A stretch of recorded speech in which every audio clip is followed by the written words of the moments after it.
Everybody hear me? Good morning, everyone. My name is Corey Vulkins. I'm a co-organizer here for the 1 Million Cups Foundation here on Little Rock. So get your phones out, get ready. We're going to start to engage with a presenter that's traveled here from Asheville, North Carolina, right? From Asheville, North Carolina. And we're going to hear a really compelling and impactful story from LanWa. It was a nonprofit mission to educate farmers in Guatemala with the effort and support from LanWa's Coffee. The mission for 1 Million Cups is to bring a community of entrepreneurs, successful entrepreneurs, failed entrepreneurs, startups, and existing businesses together to listen to a story. It's not just a pitch. It's to hear what their mission is, what they're trying to accomplish, and how can this community help each other. So with that being said, we've got a couple things that we'd like for you to do. If you're in the tweeting, if you're on Facebook, please take a look real quick. You can connect with us at 1 Million Cups LR, 1 Million Cups, LanWa's Coffee, Area Innovation Hub. And we have a couple hashtags, so I'm going to give you a second to kind of digest that. You can take a picture if you want to. The other thing that we would like to start to use, there is a 1 Million Cups app. You don't have to do it today. You can do it after the session today. The 1 Million Cups app allows you to connect and check in, which allows us to understand who's coming and who's participating in 1 Million Cups. But better yet, you can engage with the presenter. You can provide feedback. You can ask questions after the presentation. Because the best thing that you can do for an entrepreneur is to provide them feedback. Because silence is not acceptance when you're in the business of trying to do something for a customer. Okay? With that being said, let's hand it over to Kelly from LanWa, and she's going to tell an engaging story about their nonprofit. Thanks so much.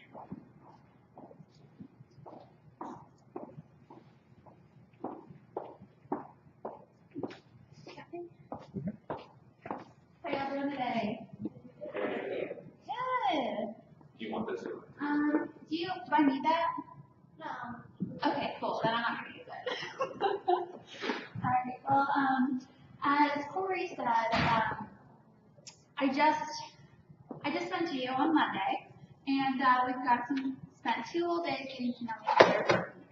No, but I met the LanWas about 6 years ago now, 7 years ago in Guatemala, and started to get to know their story.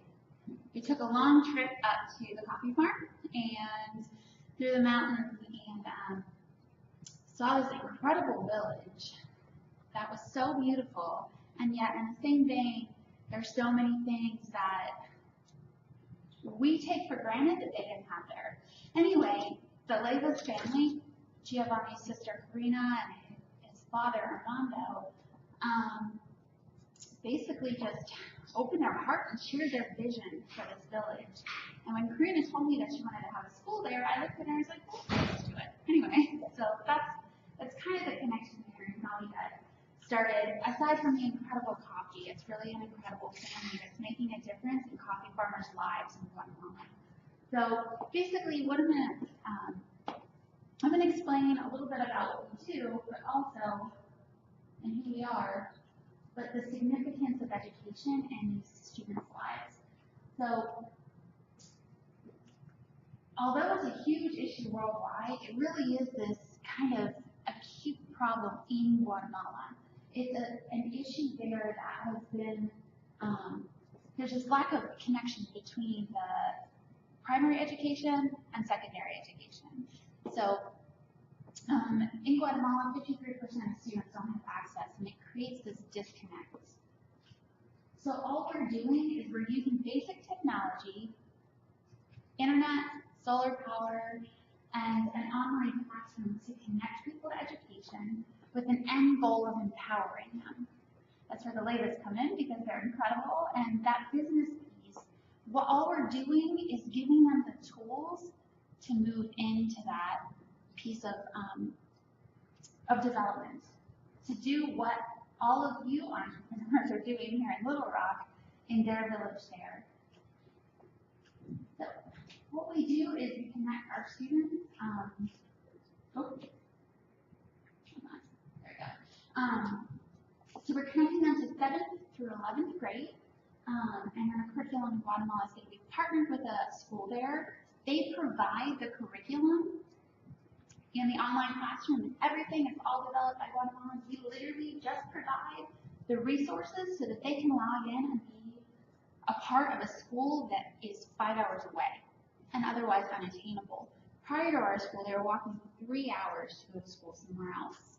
And so again, it's just a simple disconnect that anybody can kind of bring together and work out. So what our school's doing is, aside from the actual 7th through 12th grade, we're connecting to a reading program to engage younger kids in the village, and then also giving them an opportunity to give back. So our students have actually played a part in helping the village understand the value of drinking clean water. Our students have helped the village understand the value of eating nutritious food.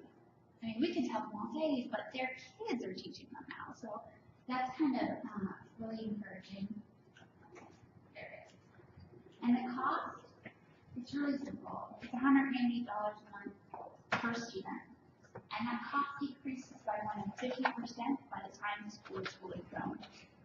That's it. That's simple. $150 for staff and $38 for tuition for the school in Guatemala City. And this is what we've done. So you can read for all that, but the important part are these kids right here. We just had our first graduating class in October, on October 29th. And these 5,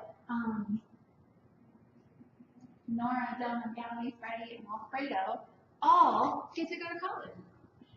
So you might be, you're there. Okay. Nora, who I met years ago, has been talking about how she wants to do something different with her life. And now she gets to do it. She actually already has a job. She was employed before she graduated from high school, so she's already better off than I am graduating from college. And Alfredo already has a job as well. And they're all going to school to do something and then go back to invest in the community, which as an entrepreneur, I know that nonprofits and entrepreneurship aren't always related because you think of it as a business, not necessarily as a non-business. But really that's what it is. It's what we're doing is giving entrepreneurs the tools that they need to go ahead and chase it, to run after that dream, encouraging that community to keep going. So the economic impact, I'm going to breeze through these stats, but they're really kind of cool. Somebody just told me on Monday that about 46% of stats were made up on the spot. Yeah, well. I put these in presentation stuff. I made them up on the spot when I was putting them in the presentation, but you know, they told me they were for the cleaner. So locally, an extra year of education will add 10%, will increase an individual's earnings by 10%. It improves productivity in agricultural communities. This is really interesting. If Guatemala had matched the regional average for what the education was around them, it would have doubled their GDP from 2005 to 2010, which is huge.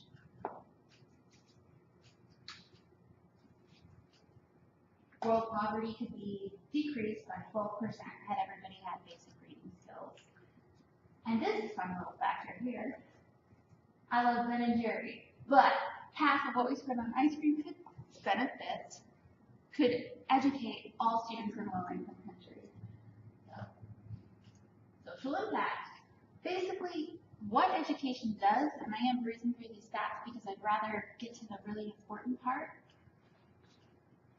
at the end, it changes the game for people. What it does is it opens that door for fighting that issue with malnutrition or with clean water. It literally saves lives, but you don't think about education doing that. I really need these things for me because I'm not an educator. I'm more of an entrepreneur than an educator. But how do you give people the tools to get past these huge issues in their lives where literally children are, dying from malnutrition and stunting? It's through education. Children of mothers with an education education are twice as likely to survive after the age of 5. So, I mean, you don't think about those statistics whenever you think about, like, your kids getting up and going to school, or you, like, having the opportunity to go to college, because we live in this, this developed country that there are resources. One, there are connections and networks, and we have access to education. So, what's the impact on students like?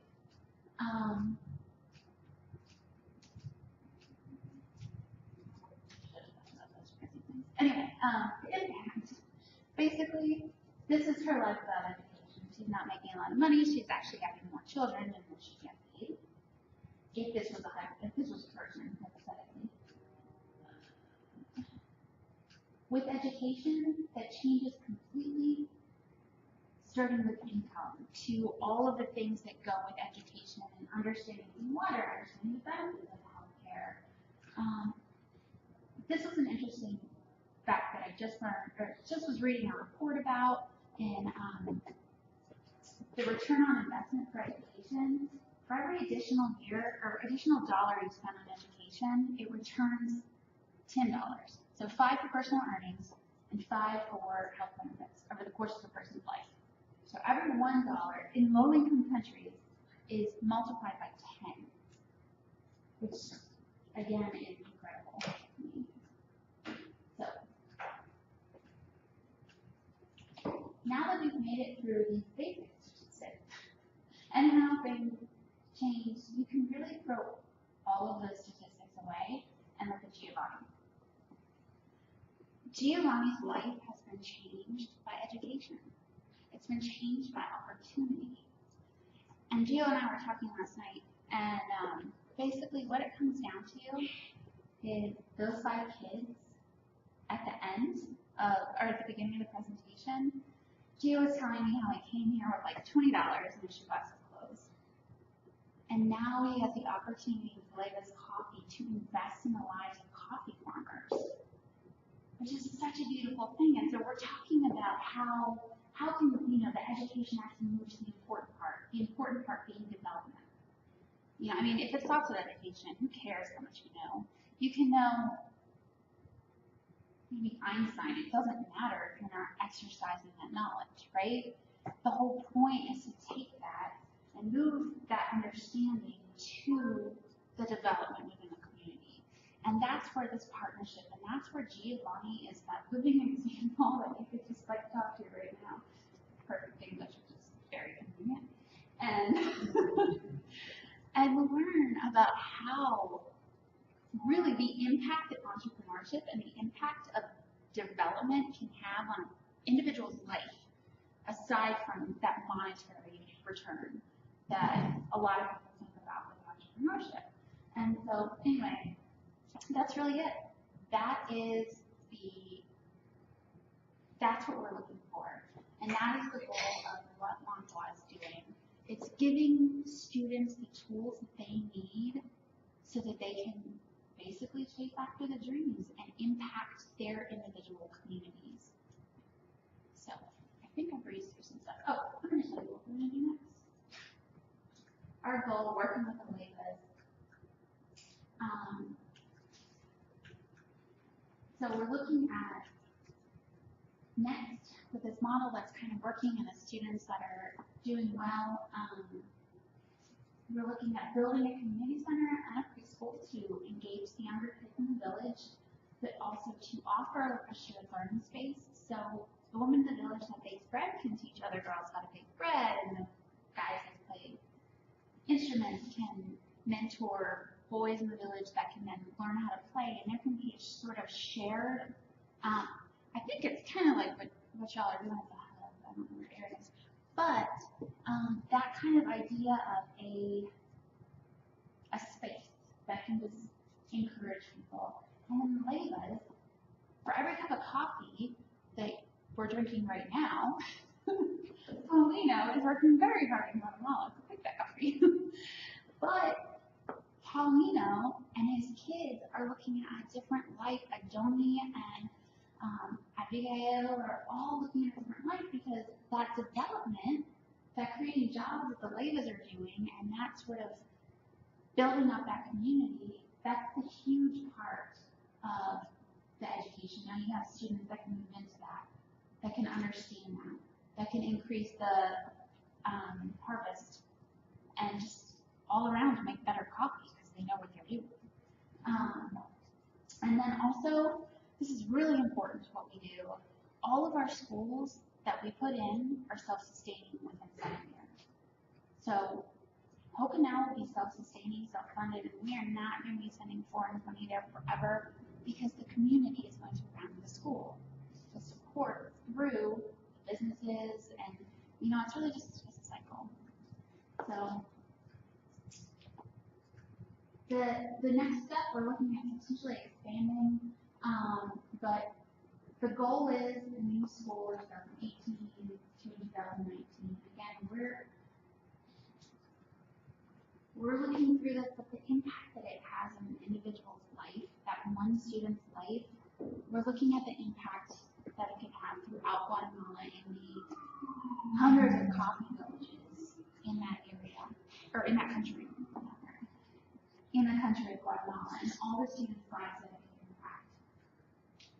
So where we're at right now, we're dreaming big. We're looking at all the ways that the coffee can grow, the way that Armando can, Giovanni's father, can bring like all these pieces of the coffee process that are outsourced into Hokanau, creating those jobs.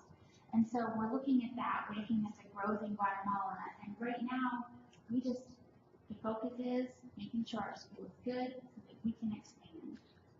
So that, we're focusing on getting that funded. It's 23 student sponsors at $38 a month, 13 partners at 150, and that's it.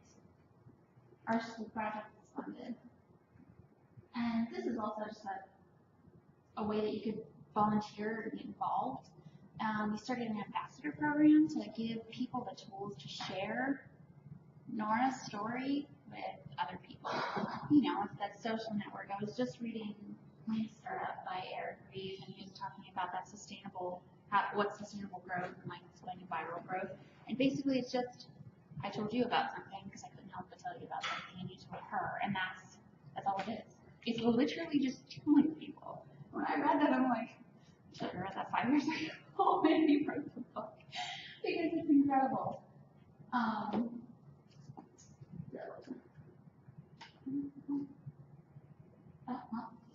Anyway, okay. But that's basically it. I hope I got it all through in a timely fashion, but also. Well, thank you, Kelly. So one of the things that we do, I think you're familiar because you presented it at one million cups, is at the end we always talk about how the community can help you. So what is that one thing that our Little Rock 1 million cups can help you? So what's that question? I think you've already kind of mentioned the donations and things like that, and the viral conversation that Eric is presenting. So what else could there be? That's really it. When we started LanWa, it was all about giving a voice to these students that didn't have one, because they were kind of like stuck in the middle and they weren't disconnected, right? And so unfortunately they got my voice, which could have done much better, but luckily it still worked. So it's all just about sharing the story of the students sharing what we're doing, letting people know how they can make a difference. So following us on Facebook and Twitter, and buying a cup of LanWa's coffee, Right. Seriously makes a huge impact. And then secondarily, we need support to keep our students in school. So while we get that business piece going, it is donations. So it's another small way, but it's sharing your voice in a way that you have capacity to share your voice. So that's how the Arkansas community. All right. So we're going to open up this section to questions. Okay. So if anybody has any questions, please go ahead and fire away. How do you find teachers for your schools? Qualified teachers? So, okay, pretty start with that part. Our school is online, right? So if they had a room like this, they would have qualified teachers there, Or, actually, Alba and Johanna come from about an hour away to stay in the classroom. So we have 2 teachers in the classroom, and Giovanni's sister, Karina, teaches from Guatemala City. So, if you need Spanish, you could log in and start a classroom and teach. So, how do we find those teachers in Hope now? There really aren't any, so it's just been finding them outside of it. So most of them have like a tie, like a family member or something in Hope now, and that's how they ended up working with us there. Kelly, I'm sorry to interrupt, but I think my sister is an online guy, so I'll say hi to my sister real quick. And she was supposed to be here, she couldn't make it. But I think about the teachers, it's actually pretty important to kind of share the story from one of the teachers, how she left the village and moved several hours away, so that she could become an actual teacher. Because there's no school there. And one of the things is, Dad and I graduated from high school at the exact same time. So my dad was in his 40s when he actually graduated, because he never went to school. He only went to school at 6th grade and he stopped because he needed to work. And the way it works in our village and everything, Guatemala essentially is, there is no reason to spend time in school when you can actually work. Because we rather have, the whole family depends, especially our males. If you are actually able to work, there's no point of you going to school. You can make more money for the family if you go and work and use your hands usually. And so that's kind of how it's always worked. So that's how my dad worked. And then he goes on, he graduates, and now he's a lawyer. Many years later. He sent us from the farm, moved us to the city so we could go to school. Because he saw the importance of school and the importance of us actually finishing school. He didn't even let me work during high school years so that I could focus in school, because he didn't want the taste of money to get me away from school. Long story short, so that's kind of how the element of school works. And so we're trying to change that, because we know that without school, without education, and without the empowerment part, none of this works. Because just like Kelly said, what's it good for you to know what the square of 20,000 is? Who the heck cares? If you can't put that into practice. What's it good for you to know that you can administer your money if you can't put that into practice? And so that's where we come in and say, well, we need to educate people, but at the same time, we actually need to show them how to work. And so one of the teachers went off and goes off to become a teacher because there was no opportunity there. And then my sister was looking for a teacher to be there. And she had moved because in our village is tooth for a tooth, eye for an eye. So if somebody does something to you, the family revenges and all this stuff. So her dad had been killed over a revenge thing. So she moved away because of fear of retaliation, and they wanted to stop it. Well, now this girl has a vision that she needs to go back to the village that she got out of to be a teacher. And my sister tells her, I need a teacher. I have a teaching business. She comes back to the village, and one of the students in the classroom is the son of the guy who killed her dad. And they reconcile, and they started, and she's an awesome teacher. She's teaching this kid of a better future, of a new future. This is all the untangibles and all the things that you just don't even make up. How could you even dream that one up, right? And so our teachers are qualified, but at the same time, it's been amazing to see how these pieces have come together. And now she's an imperative part of our program.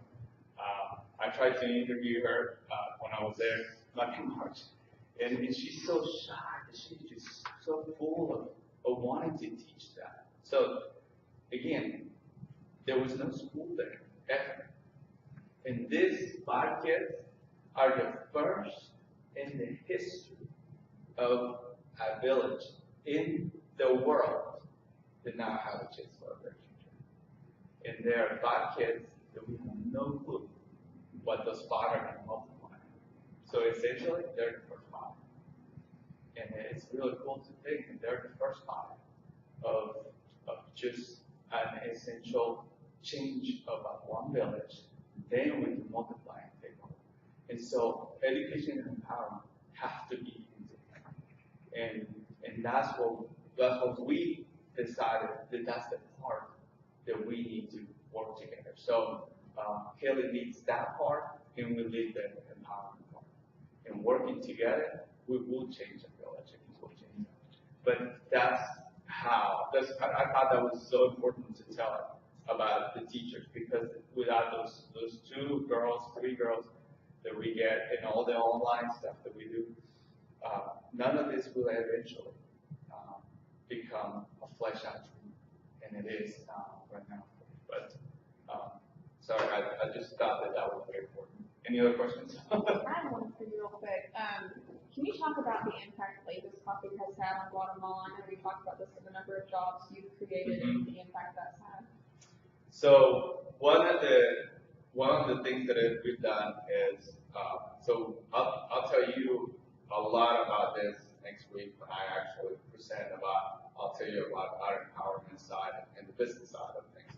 But one of the key elements about Labors has been that there was this village where I grew up at, that they were selling their beans to everybody else in the industry, and it was an exodus of people from the village because there was no work, and they just were doing it because coffee pretty much grows a pile, so they were just doing it because it was there. And so when we came in and said, hey, we have been doing this for generations, 3 generations, plus 60 years, we need to find a way to keep this alive. And so what we decided, we started with 2 people, employing 2 people. Then we went to about 30 people. We went from harvesting, I think, about 1,200 pounds to 3,000 pounds, 5,000 pounds. This past year, we brought 35,000 pounds of coffee. Now, those 35,000 pounds of coffee were being sold somewhere else for a fraction of what we paid them.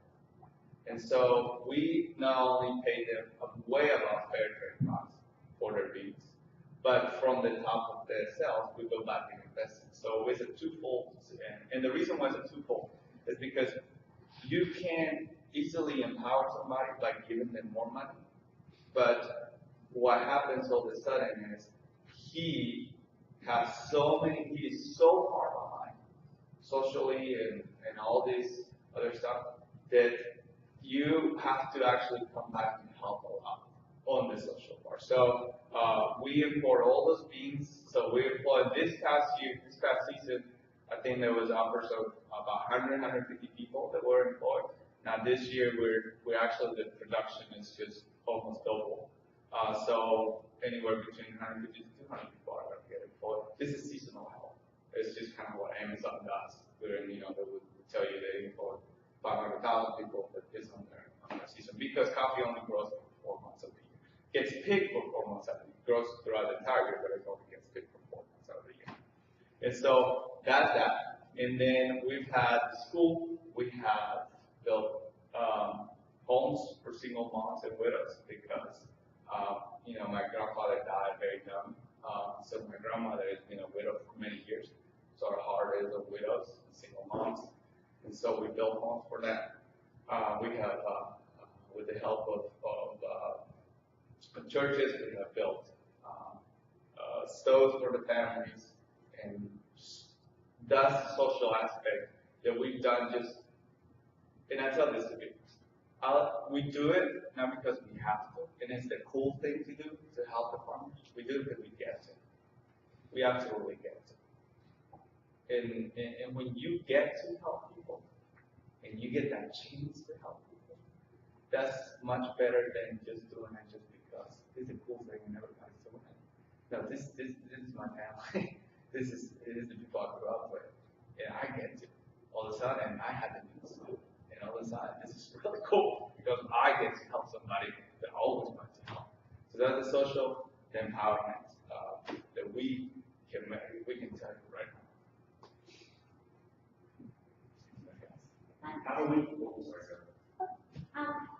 Is the curriculum different because of the community there? Because, they obviously have to learn how to survive and make it in their community, which is totally different than us. So, yes. Well, the curriculum there is based off the Department of Education.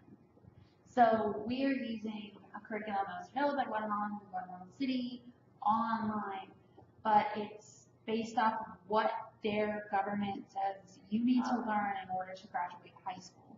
Now, the reading program is something that we implemented because kids don't start first grade until they're 7. They don't have books, they haven't been read to. And I don't know if you have any kids, but you have Ethan 7, so you didn't start learning until now. I mean, it's really been very difficult for them to successfully move through school and to keep up.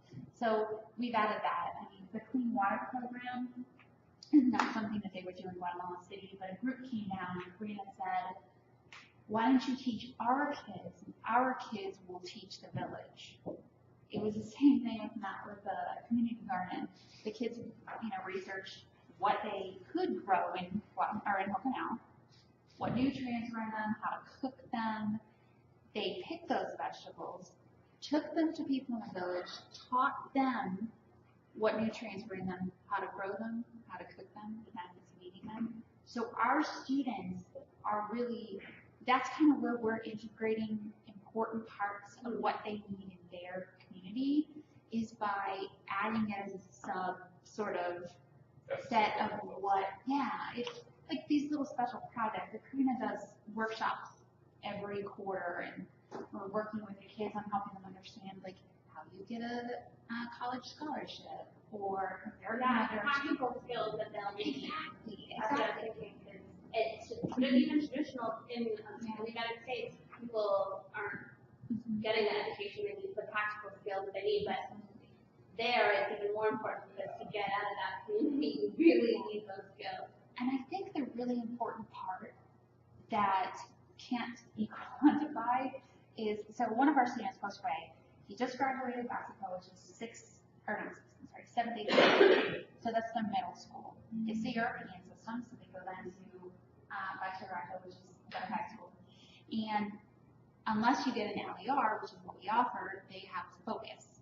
So Josue was like, I was doing research and figure out what I wanted to do, so I'm actually going to be going into mechanics school. So he's not coming back to high school next year. He's going to continue learning, but he's going to do what he wants to do with his life. So he's going to a very career-oriented, like a trade school. But that's something that Karina really works with them, and like, we encourage them, you need to think about, these students didn't think they could do anything with their lives. They're just like, oh yeah. I mean, look at my parents, look at my grandparents. I don't have anything, I don't get to think about life beyond survival. But Karina and these teachers, which I can't tell them enough because they can't hear that from me, but these teachers that have lived it, Karina who's lived it, Armando who has lived it, can tell them, listen, you can do that. And so it's not necessarily about, yes, they need to graduate, they need to do, it's an accredited school, but the focus is very much on what do you want to do. Right. And so it's really, we hone in on that. And it's kind of woven into the curriculum, it's woven, not into the curriculum, but into, what they do. Karina might be able to explain that better. Karina consists of, but Karina is, of course, she's always lived in the social part of everything that we've done. She just has the heart of a mother, and just really mothers this kid and just really tries to move him forward. And I was there in July, and they were doing this craft with popsicle sticks, and they were trying to build a house with it. And I was looking at it, and they were working really trying to figure out how to put a roof over this little structure and everything. And And it was very nice to see them how they were just like taking money. You know, how they're in the world got to the roof over this. But if you think about it, all the stuff that they use in Guatemala are sticks, and they got wood and all this stuff. But at the end of the day, if they apply those principles, they could build their own house. Yeah. All of a sudden, they could actually build their own house because they figure out how to use them in the law. And so this is kind of like, crap, really? But that's what Karina means. It's like, no, we really need to show them. So that's You don't realize it, but critical thinking skills, yes. have been taught to think, which is not necessarily true in this scenario whenever you're taught to regurgitate. And so you don't think through like how this is relevant until you're learning how to think. And I think the students are learning how to think now. They're like, oh yeah, so I've decided that I'm going to do this thing. And we're like, sweet. So, You guys, I was just gonna ask how we can, you're gonna present next week. Yeah. So you may not be able to be here. How can we help you get to help those people there? Like, how can we purchase your coffee? Where can we find it in a restaurant or a Capital Hotel, I think, right? Yeah, Capital Hotel has it, the athletic club have it, Honey Pies and Western Rock have it, online, flavorscoffee.com. And then just really, is there any place that your church, your business may use to, and as simple as just choosing what kind of coffee you drink, just because you know now that the mission is better than just a cup of coffee. So coffee is the second most traded commodity in the world, only next to water. And so the power that coffee is just not hot water anymore. Is the power of really using it for what it can be. And so helping us is one of them is purchasing the coffee, but two is really spreading the word that why are you drinking that coffee? Do you know you could have a better impact by choosing a different kind of coffee? Now, I really challenge people to do that. And yes, the atmosphere and all that, but what about at home? What about how do you share that with people? And really to change people. All the questions? No more? How are you marketing? So we are on social media, we are doing the natural like grassroots articles and the things that are still printed. But you know, we really, it's basically me and Karina and those two teachers. So with marketing, we're doing our best to get, you know, the word out there as much as possible, obviously online, but we can totally improve that. So, But the mostly in ambassador free way, yeah. The ambassador program is a way to take our mission and share it. You know, it's to make sure that people that are passionate about what we do know exactly what's happening so they can tell their friends. It's that sustainable growth that we're looking for, just sharing it. All right. Everybody give it up to Kelly and LanWa. All right. Thanks for joining us this Wednesday, and thank you to our sponsors, the Arkansas Innovation Hub, Latest Coffee, and One Million Cups, the Kauffman Foundation, for supplying us the ability to connect and enjoy a million cups together. So thanks again. Join us next week. We're going to have one bank speak about how they're going to support and encourage and how to help startups fund their businesses, and we get to hear that interesting story from Gio about his how he started it. So coming up.